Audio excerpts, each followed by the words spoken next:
Welcome प्यारे बच्चों। तो आप सभी का अपने channel Hindi study and poetry में हार्दिक अभिनंदन और स्वागत है। तो आज मैं आपको इस वीडियो में बाजार दर्शन के महत्वपूर्ण प्रश्नों के बहुत ही आसान से जवाब लिखवाने वाला हूं। मैं आपको ये गारंटी देता हूं कि अगर आप इस वीडियो को एक बार सुन लेंगे तो आपको सारे के सारे प्रश्न अभी के अभी याद हो चुके होंगे। ये मेरा आपसे वादा है। तो चलिए शुरू करते हैं। तो सबसे पहले आपको जो याद रखना है, इस पाठ के लेखक का क्या नाम है।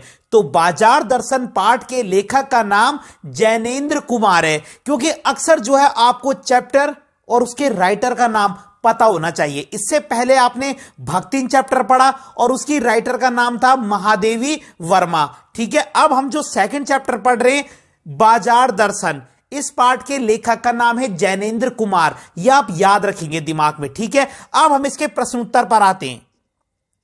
पहला प्रश्न है जो कि बहुत इंपॉर्टेंट भी है, बाजार का जादू चढ़ने और उतरने पर मनुष्य पर क्या क्या असर पड़ता है। सबसे पहले प्रश्न को समझिए। प्रश्न जो है रिलेटेड ही आते हैं, कई बार सेम आ जाते हैं, कई बार उससे थोड़ा घुमा के आ जाते हैं, लेकिन अगर आपने प्रश्न को समझा है तो आप आसानी से कर लेंगे।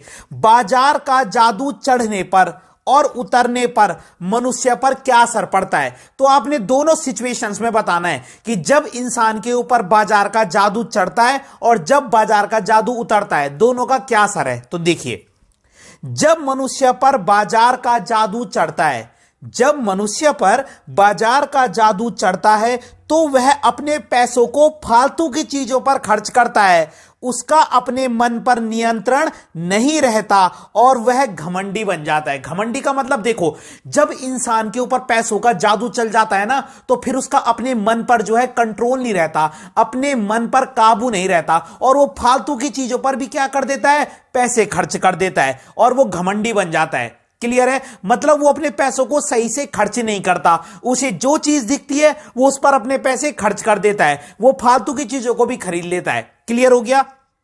अब जब बाजार का जादू उतरता है तब क्या होता है, देखिए, तो इसमें आप लिखेंगे जब बाजार का जादू उतरता है तो वह पछताता है। जब बाजार का जादू उतरता है तो वह पछताता है, वह सोचता है कि मैंने ये सब चीजें क्यों खरीदी और वो उन्हीं चीजों को देखकर दुखी होता है। तो कितना सरल जवाब है कि जब इंसान पर बाजार का जादू चढ़ता है तो उसका अपने मन पर कंट्रोल नहीं होता, अपने मन पर काबू नहीं होता और वो फालतू की चीजों को भी खरीद लेता है, फालतू की चीजों पर अपने पैसे खर्च कर देता है, घमंडी बन जाता है। और जब बाजार का जादू उतरता है तब वो दुखी होता है, वो पछताता है और वो सोचता है कि मैंने ये सब चीजें क्यों खरीदी, इनकी तो मुझे जरूरत ही नहीं थी। तो ये तो आप अपने आप भी लिख सकते हैं।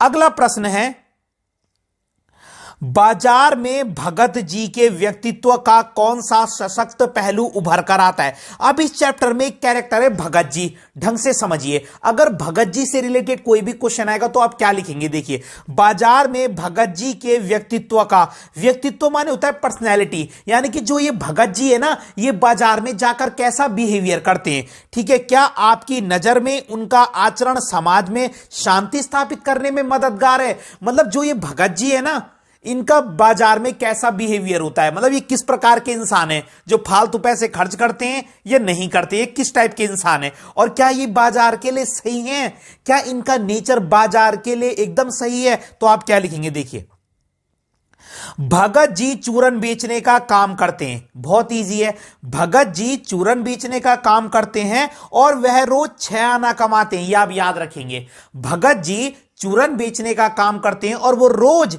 6 आना कमाते हैं और जो चूरन बच जाता है ना, वो उसे बच्चों में बांट देते हैं। तो इससे क्या प्रूव होता है, इससे क्या पता चलता है भगत जी के बारे में। इससे यह पता चलता है कि जो भगत जी है वो संतोषी स्वभाव के हैं, मतलब उनको सेटिस्फैक्शन है कि भैया मैंने 6 आना कमा दिया, अब जो चूरन बची है मैं उसको फ्री में बांट दूं बच्चों में। वो और पैसे भी तो कमा सकते हैं, लेकिन नहीं, उनको जितना चाहिए वो उतने में ही खुश रहते हैं, उससे ज्यादा की नीड उनको नहीं है। तो भगत जी चूरन बेचने का काम करते हैं और उन्हें जितना मिलता है वो उतने में ही खुश हो जाते हैं। वे रोज 6 आना कमाते हैं और जो चूरन बच जाती है वो उसको बच्चों में बांट देते हैं।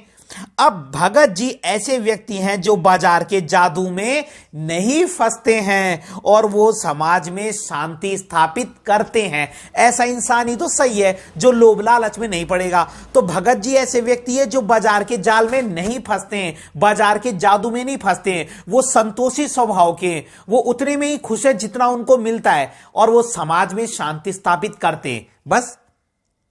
अगला है, बहुत इंपॉर्टेंट प्रश्न है ये, बाजारूपन किसे कहते हैं? ढंग से समझिए, ये एक ही क्वेश्चन में दो प्रश्न ऐड है।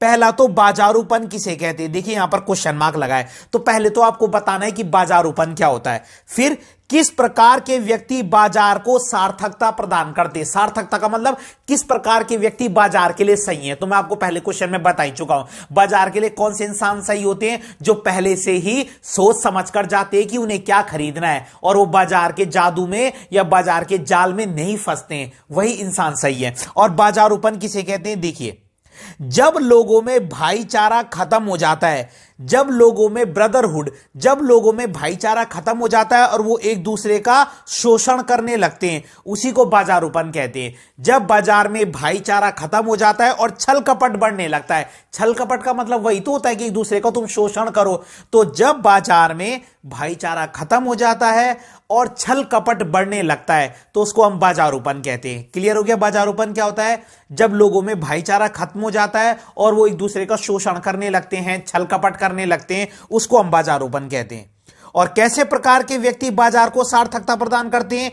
जो व्यक्ति बाजार में पहले से ही सोच समझ कर जाते हैं, वही व्यक्ति बाजार को सार्थकता प्रदान करते हैं, जैसे भगत जी। बस। उसके बाद भगत जी का आप इस क्वेश्चन में भी ऐड कर सकते हो। आप देखिए किसी भी क्वेश्चन को कितना बड़ा लिख लीजिए, लेकिन ज्यादा एक्स्ट्रा लिखने से कुछ नहीं होता है, वहां टू द पॉइंट लिखना पड़ता है, उसी के आपको मार्क्स मिलते हैं। कई बच्चों को लगता है हम एक एक पेज लिख देंगे तो हमको एक्स्ट्रा मार्क्स मिलेंगे, यह आपकी गलत फहमी है। अगला प्रश्न है, बाजार किसी का लिंग, जाति और धर्म नहीं देखता। बिल्कुल सही बात है। कभी आपने ऐसा देखा है कि मार्केट में हिंदू लोगों के लिए अलग रेट है, मुस्लिम लोगों के लिए अलग है, ईसाई लोगों के लिए अलग है? ऐसा तो है नहीं। बाजार ना तो किसी का लिंग देखता है, बाजार में लड़का भी जा सकता है, लड़की भी जा सकती है, या थर्ड जेंडर कोई भी जा सकता है, कोई दिक्कत नहीं है भाई। बाजार तो सबको एक ही नजर से देखता है। तो बाजार किसी का लिंग, जाति और धर्म नहीं देखता। वो देखता है तो केवल लोगों की क्रय शक्ति को। एमसीक्यू में आ सकता है ये, बाजार लोगों की क्या चीज देखता है? क्रय शक्ति।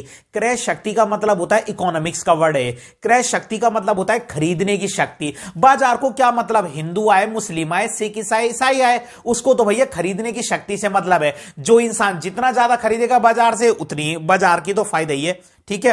तो बाजार किसी का लिंग, जाति और धर्म नहीं देखता, वो लोगों की क्या देखता है? क्रय शक्ति को देखता है। और इस रूप में वह एक प्रकार से क्या कर रहा है? सामाजिक समता की रचना कर रहा है, सोशल इक्वालिटी। यानी कि बाजार में लड़का आए, लड़की आए, हिंदू आए, मुस्लिम आए, सिख ईसाई, अमीर आए, गरीब आए, कैसा भी आ जाए, बाजार में सबके लिए एक ही कीमत होती है और बाजार सभी को एक ही नजर से या एक धागे में बांधकर देखता है। यानी कि बाजार एक प्रकार से लोगों को क्या कर रहा है? सोशल इक्वालिटी में रख रहा है, मतलब वो पूरे समाज को एक धागे में बांध रहा है। तो इसमें आप क्या लिखेंगे, देखिए इसमें लिखेंगे आप, बाजार का उद्देश्य होता है लोगों की आवश्यकताओं को पूरा करना। ये तो करेक्ट बात है। हम बाजार क्यों जाते हैं? क्योंकि हम अपनी चीजें ले सकते हैं। तो बाजार का उद्देश्य है लोगों की आवश्यकताओं को पूरा करना। अब आप मेन आंसर पर आ जाइए। बाजार किसी का लिंग, जाति और धर्म नहीं देखता, वह लोगों की खरीदने की शक्ति को देखता है। ये तो प्रश्न में भी लिखा हुआ है इतना।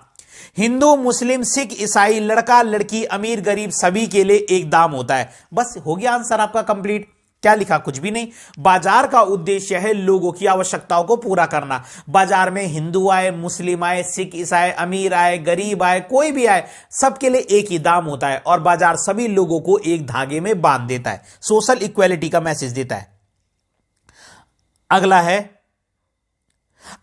आपने ना अपने जीवन के कुछ ऐसे वाक्यों को बताना है, जैसे जब पैसा शक्ति के रूप में आपको लगाओ। मतलब आपने अपनी लाइफ का कोई ऐसा इंसिडेंट बताना है जहां पे आपको लगाओ कि पैसा ही क्या है? पावरफुल है, शक्ति का प्रतीक है। देखिए एक बार मैं शादी में विदेश से लाया हुआ कपड़ा पहनकर गया, सूट पहनकर गया और सभी लोग मेरी तारीफ करने लगे। उस दिन मुझे लगा हाँ यार, पैसे की पावर बहुत कुछ होती है, होता है ना। मान लो मैंने अच्छे कपड़े पहने, महंगे कपड़े पैसों से, और सब लोग मेरे कपड़ों की तारीफ कर रहे थे, उस दिन मुझे लगेगा हाँ यार, पैसा बहुत इंपॉर्टेंट है, पैसे में बहुत शक्ति होती है। और दूसरा, जब पैसे की शक्ति काम नहीं आई, तो इसमें आप क्या लिखेंगे, एक बार एक सेठ का लड़का गलत आदतों में पड़ गया था और बाद में उसकी मौत हो गई, उस दिन पैसे की शक्ति काम नहीं आई, होता है ना। तो इसमें आपने ऐसा इंसिडेंट बताना है जब आपको लगाओ कि पैसे ने यार मुझे इज्जत दिलाई, और एक ऐसा इंसिडेंट बताना है जब आपको लगाओ कि पैसे ने कुछ नहीं कर पाया, मतलब पैसा। तो मैंने बता दिया, एक बार मैं विदेश से लाया हुआ सूट पहनकर शादी में गया और सब लोग मेरी सूट की तारीफ करने लगे, मेरे कपड़ों की तारीफ करने लगे, तो उस दिन मुझे लगा हाँ यार, पैसा बहुत कुछ है। और दूसरा इंसिडेंट बता देना जब पैसे की शक्ति काम नहीं आई, कि एक बार एक अमीर आदमी का लड़का बहुत नशा करता था और बाद में उसकी मौत हो जाती है, तो उस दिन ऐसा लगा कि यार पैसे की शक्ति भी कुछ नहीं है, होता है ऐसा। अगला प्रश्न है, बाजार दर्शन पाठ में कितने प्रकार के ग्राहकों की बात हुई है और आप स्वयं को किस श्रेणी का ग्राहक मानते हैं। दो प्रश्न है इस चैप्टर में, कितने प्रकार के ग्राहकों की बात हुई है, इंपॉर्टेंट क्वेश्चन है। पहला ग्राहक, बाजार दर्शन पाठ में 3 प्रकार के ग्राहकों की बात हुई है, याद रखना। इस चैप्टर में 3 प्रकार के कस्टमर बताए गए। पहले वो होते हैं जो बिना सोचे समझे पैसे को खर्च करते हैं, वही पहले ग्राहक कौन है, जो बिना सोचे समझे पैसों को खर्च करते हैं। दूसरे ग्राहक जो बाजार में जाते हैं और खाली हाथ लौट आते हैं। पहले तो वो है जो बाजार में बिना सोचे समझे खर्च कर देते हैं, और दूसरे वो है जो बाजार जाते हैं लेकिन खाली हाथ लौट कर आते हैं, और तीसरे वो है जो बाजार में सोच समझ कर जाते हैं, जैसे भगत जी, वो वही चीज लेते हैं जो उनको लेना है। तो 3 प्रकार के ग्राहक हो गए। पहले जो चीजों पर फालतू खर्च करते, फालतू की चीजें भी खरीद देते। दूसरे जो बाजार तो जाते लेकिन खाली हाथ लौट आते। और तीसरे वो है जो सोच समझ कर जाते हैं, जैसे भगत जी। तो कौन से सही हैं, थर्ड वाले। और आप स्वयं को किस श्रेणी का ग्राहक मानते हो, तो वो आप खुद जानो, आप किस श्रेणी के ग्राहक हो, पहले, दूसरे या तीसरे।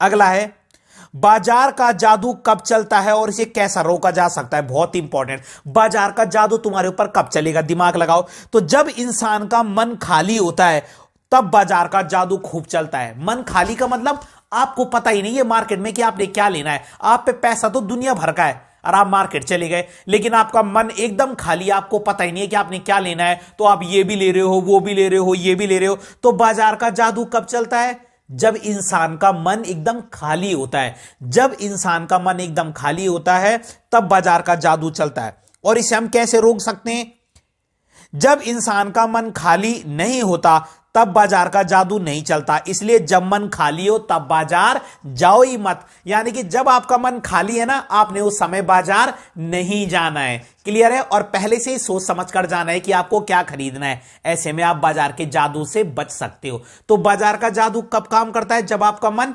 खाली होता है। और बाजार के जादू से कैसे बचा जा सकता है, जब आपका मन खाली हो उस समय मार्केट मत जाओ, और अगर जाओ तो पहले से ही सोच समझ कर जाओ कि आपको क्या लेना है। ठीक है। अगला है, आप बाजार की अलग अलग प्रकार की संस्कृति से परिचित होंगे। यानी मॉल की संस्कृति, आप बड़े बड़े मॉल में भी गए होंगे, सामान्य बाजार में भी गए होंगे, लोकल मार्केट। और हाट की संस्कृति, हाट होता है जो छोटी छोटी सब्जी मंडी नहीं लगती, आपने देखा होगा, जैसे Sunday market, Brihaspati market, Tuesday market, जहां पे छोटी छोटी मंडी लगती है। तो ये 3 प्रकार की संस्कृति है। पहला मॉल की संस्कृति, मॉल। दूसरा नॉर्मल मार्केट, सामान्य बाजार। और तीसरा छोटे छोटे हाट होते हैं जो। तो आपको किस बाजार में परचेजिंग पावर ज्यादा मिलेगी, ये तो आप दिमाग लगा लो। परचेजिंग पावर कहां ज्यादा होगी, कहां लोगों में खरीदने की शक्ति ज्यादा होगी, जो कहां जा रहे होंगे, जो मॉल में जाते हैं। मॉल की संस्कृति में परचेजिंग पावर ज्यादा होती है, क्योंकि वहां चीजें भी महंगी होती है। तुम एक शर्ट भी खरीदो तो 2 से 2,500 की होगी। तो परचेजिंग पावर तो कहां ज्यादा होगी, मॉल में ज्यादा होगी। लेकिन अब आपने तीनों संस्कृति को लिखना है। देखिए, पहले हेडिंग डालो मॉल की संस्कृति। इसमें आप क्या लिखोगे, मॉल की संस्कृति में। सब क्वेश्चन में लिखा है मॉल की संस्कृति। इसमें अधिकतर अमीर लोग जाते हैं और अपने धन का दिखावा करते हैं। बिल्कुल सही बात है। मॉल की संस्कृति में लिख देना, इसमें अधिकतर अमीर लोग जाते हैं और अपने पैसों का दिखावा करते हैं, फालतू की चीजें खरीदते हैं। और सामान्य बाजार में क्या होता है, अमीर और गरीब दोनों प्रकार के लोग जाते हैं। देखो मॉल में तो क्या होता है, मॉल की संस्कृति में इसमें अधिकतर अमीर लोग जाते हैं और अपने पैसों को फालतू की चीजों पर खर्च कर देते हैं। सामान्य बाजार में अमीर और गरीब दोनों प्रकार के लोग जाते हैं। और हाट में ज्यादातर गरीब लोग जाते हैं, ज्यादातर। हां, 100% नहीं, ज्यादातर गरीब लोग जाते, तो तीनों अलग अलग है। मॉल में तो अधिकतर अमीर लोग जाते हैं, सामान्य बाजार में अमीर और गरीब दोनों जाते हैं, और हाट में ज्यादातर गरीब लोग जाते हैं। और किस संस्कृति में परचेजिंग पावर ज्यादा होगी? मॉल की संस्कृति में परचेजिंग पावर ज्यादा होगी, क्योंकि वहां लोग ज्यादा खरीदते हैं। ठीक है, तो ये था बाजार दर्शन पार्ट के क्वेश्चन आंसर। सारे प्रश्न उत्तर आएंगे, आपकी बहुत अच्छी तैयारी होगी बोर्ड की। फिर भी आपका क्वेश्चन है तो आप कमेंट बॉक्स में पूछ ही सकते हैं, कमेंट बॉक्स आपका है। तो चैनल को लाइक कीजिएगा, वीडियो को लाइक कीजिएगा, और चैनल को अधिक से अधिक शेयर जरूर कीजिएगा। तो मिलते हैं हम किसी अगली वीडियो के साथ, तब तक के लिए धन्यवाद।